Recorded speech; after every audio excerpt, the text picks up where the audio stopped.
ক্লাফুট বাচ্চাদের ক্ষেত্রে একটা কমন কোশ্চেন গার্জিয়ানদের থাকে যে এই ক্লাফুট বাচ্চার বা মুখো রোগের বাচ্চার কয়টা ক্লাস্টার লাগবে বা কিভাবে বাচ্চাটি ভালো হবে। তো কয়টা ক্লাস্টার লাগবে এটা কিন্তু আসলে ডাক্তারের উপর ডিপেন্ড করে না, ডিপেন্ড করে বাচ্চার পায়ের উপরে।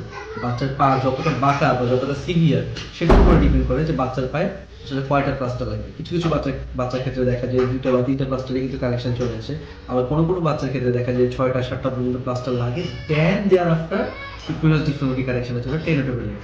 সো কয়টা প্লাস্টার লাগবে সেটা কিন্তু আসলে ডিপেন্ড করতেছে একেবারেই বাচ্চার পায়ে রাফটার সিভিয়ারিটির উপরে। এটার সাথে আসলে বলা যায় না যে কোন পা বাচ্চার কেমন রেসপন্স করবে। কিছু কিছু বাচ্চার রেসপন্স খুব ভালো থাকে, আবার কিছু কিছু বাচ্চা দেখা যায় রেসপন্স এতটাই খারাপ যে প্রথমে মনে হয় যে হয়তো বা খুব কম ক্লাস্টারে কারেকশন চলে আসবে, কিন্তু পরবর্তীতে দেখা যায় যে কারেকশনটা আসে না।